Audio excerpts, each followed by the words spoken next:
Ragnar Lothbrok, challenge. Tell Ragnar Lothbrok I accept his challenge.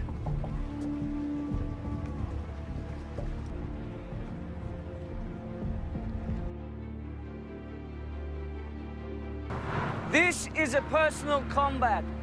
If both are broken, there can be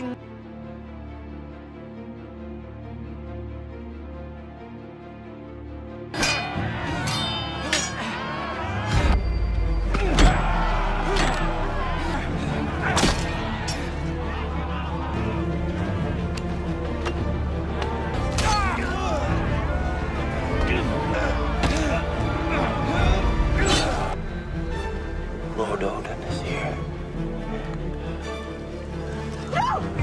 kill him!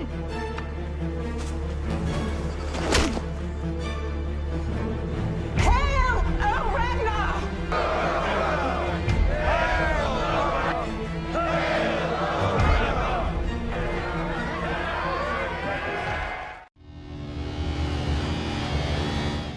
Selamat datang kembali di channel Zona Visual yang selalu hadir menghibur kalian semua lewat film atau serial yang akan saya ceritakan. Sebagai bentuk dukungan dari kalian, tak ada salahnya untuk klik tombol subscribe dan like video ini sebagai apresiasi dari kalian. Sebelum itu, saya mengingatkan kembali untuk kalian yang belum mengikuti serial ini dari awal untuk menonton terlebih dahulu episode sebelumnya. Linknya saya sertakan di deskripsi. Karena jika tidak, kalian akan sedikit kesulitan dalam memahami isi cerita. Jika sudah mengerti, mari kita mulai.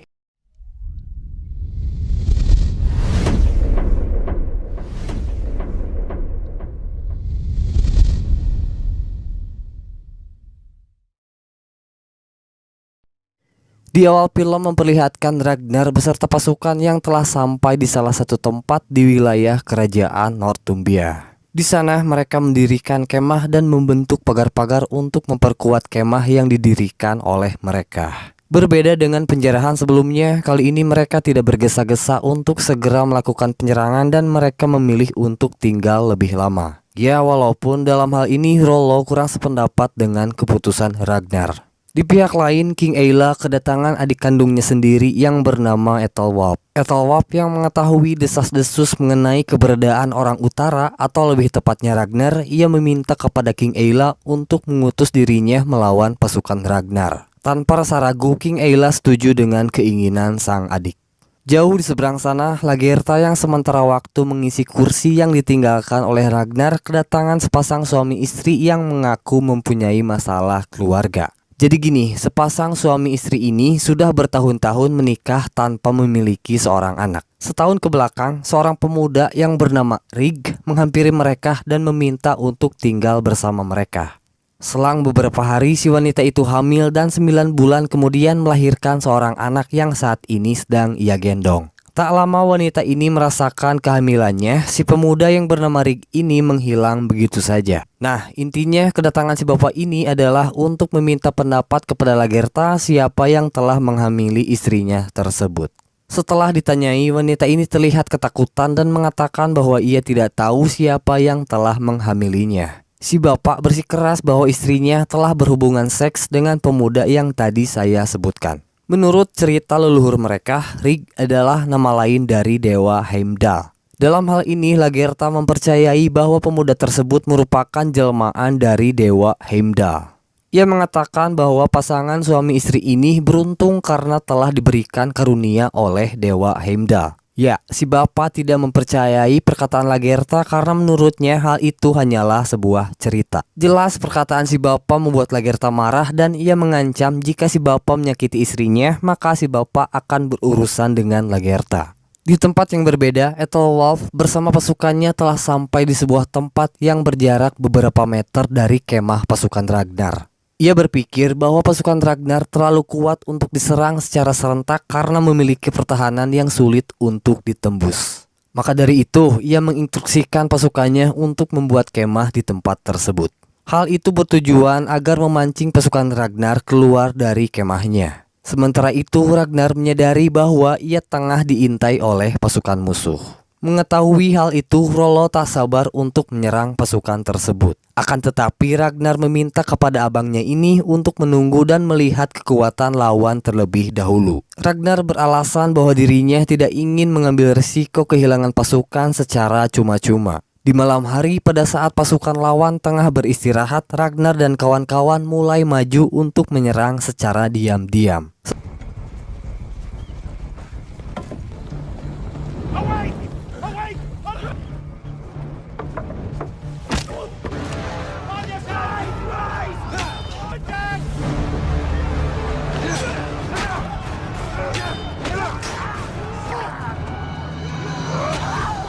Setelah pasukan lawan menyadari bahwa mereka telah diserang, salah satu pasukan lawan melaporkan serangan tersebut kepada pemimpin mereka.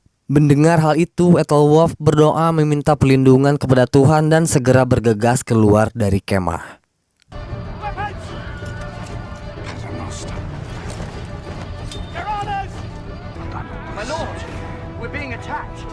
Namun hal itu sudah terlambat karena di luar Ragnar dan kawan-kawan telah berhasil memporak-porandakan dan membabat habis pasukan Ethelwulf. Dengan ini Ethelwulf kalah telak karena dari sekian pasukan yang ia bawa, Ragnar hanya menyisakan 1/4-nya saja.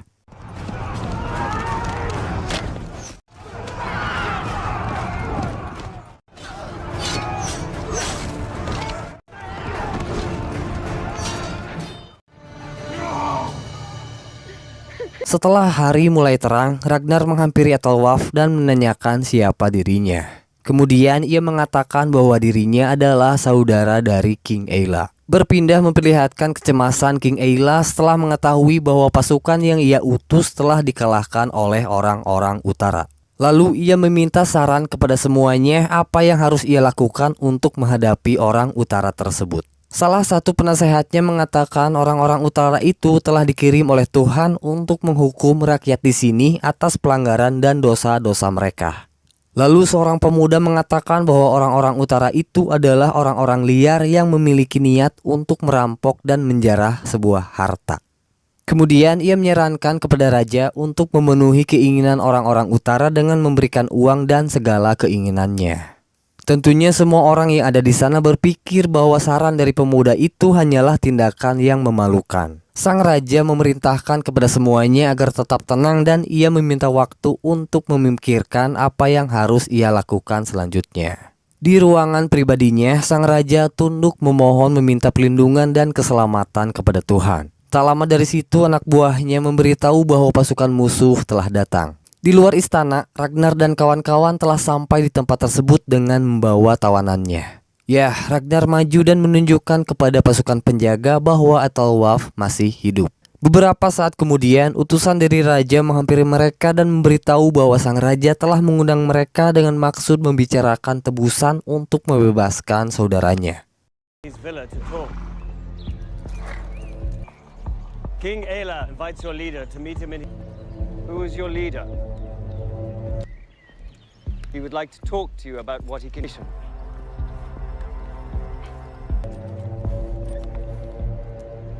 Tanpa mengatakan sepatah kata pun, Ragnar menginstruksikan kepada teman-temannya untuk balik kanan kembali ke kemah mereka. Setelah sampai di kemah, mereka mendiskusikan langkah apa yang harus mereka ambil. Menurut Rollo, undangan tersebut hanyalah sebuah jebakan untuk menyerang mereka.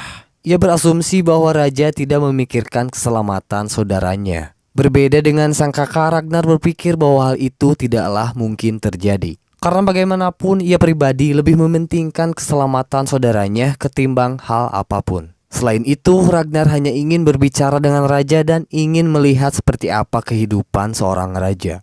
Pada akhirnya mereka memutuskan untuk memenuhi undangan raja dan di keesokan harinya mereka telah sampai di tempat yang dituju.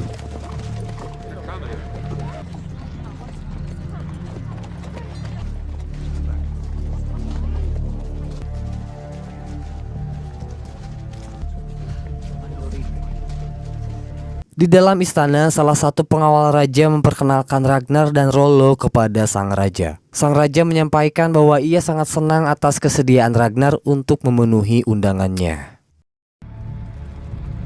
We've heard that name before. Yes, Ragnar Lothbrok. Pleased you have decided to talk to us.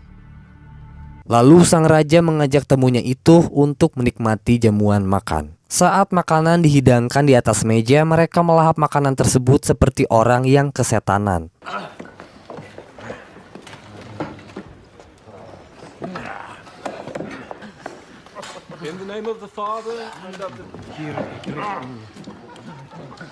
Di sini mereka menunjukkan bahwa mereka tidak mempunyai rasa takut dan tidak menunjukkan rasa hormat kepada sang tuan rumah. Bagaimana tidak, mereka malah mengolok-olok tradisi tuan rumah dengan tertawa sekeras-kerasnya walaupun saat ini mereka sedang berada di kandang lawan. Tak sampai di situ, mereka terus-menerus melakukan sesuatu yang konyol sampai-sampai Ragnar tak bisa berhenti tertawa melihat sikap teman-temannya.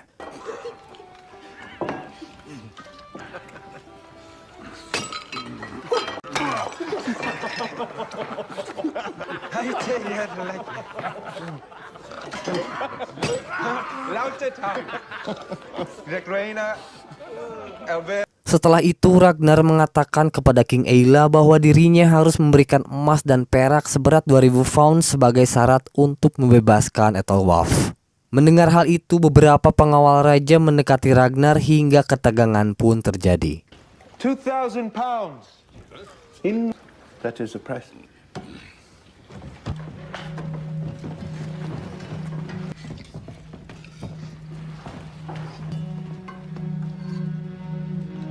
Kemudian sang raja memecahkan ketegangan dengan memberitahu bahwa ia menyetujui permintaan tersebut.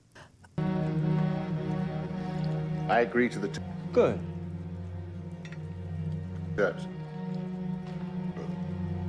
Asalkan setelah Ragnar menerima permintaannya, Ragnar harus membebaskan Ethelwulf dan pergi meninggalkan Northumbria. Bukan hanya itu, King Eila meminta satu syarat lagi kepada mereka. Ia ingin salah satu dari mereka dibaptis memeluk agama Kristen. Dengan begitu, ia bisa memegang janji Ragnar untuk membebaskan saudaranya. Mendengar hal itu, mereka hanya tertawa terbahak-bahak di depan sang raja. Agrees to be baptized into You want one of us to become Christian?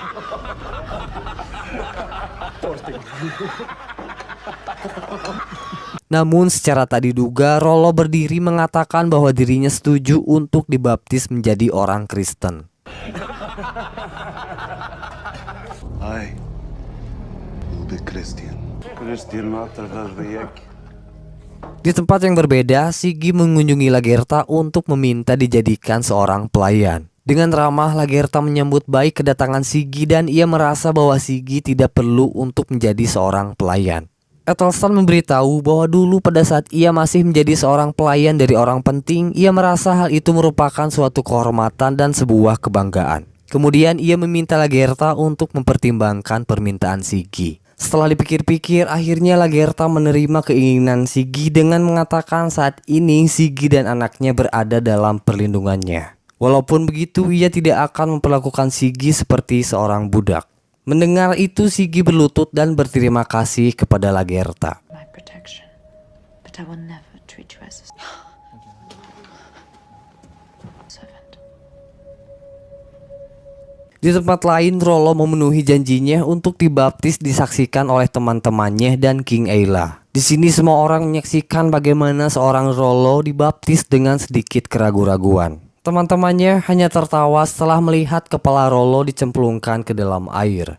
I anoint thee.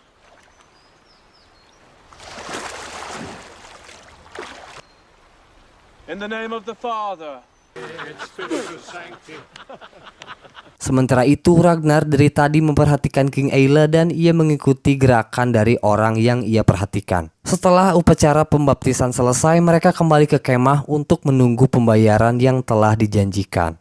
Floki yang sangat memuja dewa-dewa mengutuk sikap Rollo yang telah memenuhi keinginan King Eila untuk dibaptis. Ia mengatakan bahwa hal itu akan membuat dewa marah dan hanya akan membawa kesialan kepada nasib mereka. Rollo beralasan bahwa semua itu hanyalah sekedar main-main dan ia tidak menanggapi hal itu dengan serius. Namun Floki yang terus-menerus mengoceh membuat Rollo emosi sampai pertikaian hampir terjadi.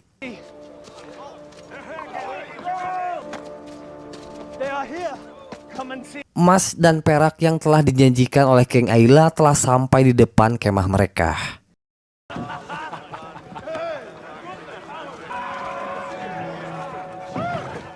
Ternyata pada saat dicek, peti-peti itu kosong dan tak lama kemudian pasukan lawan muncul untuk menyerang mereka.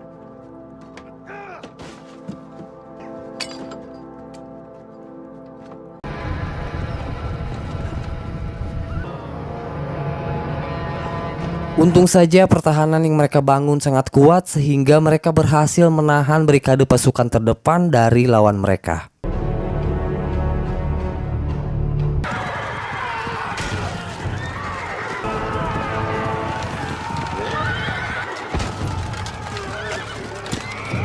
Setelah gerbang dibuka, mereka keluar dan menunjukkan kekuatan yang mereka miliki. Ya, ciri khas bangsa Viking ini selalu beringas dalam melawan musuhnya. Walaupun dalam hal ini pasukan lawan berperang menggunakan baju zirah.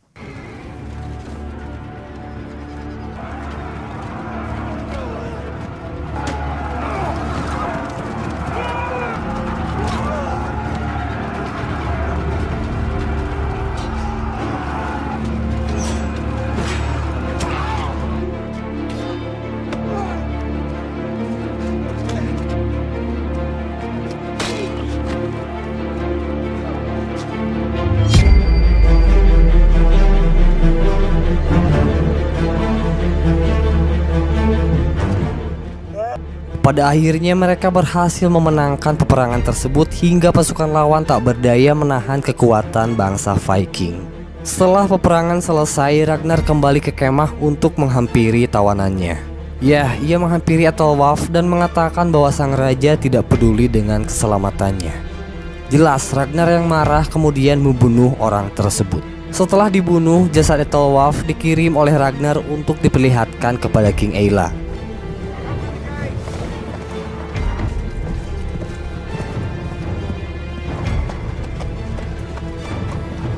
King Eila yang tak ingin ambil pusing segera memenuhi keinginan musuhnya itu dengan memberikan peti-peti berisi emas yang telah dijanjikan oleh dirinya. Sembari melihat kepergian Ragnar yang telah berlayar, ia bersumpah akan membalas kematian sang adik dengan tangannya sendiri. Dan ia menyatakan bahwa ia akan memerangi Ragnar semasa sisa hidupnya. Sebelum episode ini selesai, kita sedikit diperlihatkan bahwa Lagertha yang sedang hamil tua mengalami keguguran. Dengan ini film pun selesai dan akan berlanjut di episode ke-8. Cukup untuk episode ini dan tunggu kami di episode selanjutnya. Terima kasih telah menonton video ini sampai selesai. Assalamualaikum warahmatullahi wabarakatuh.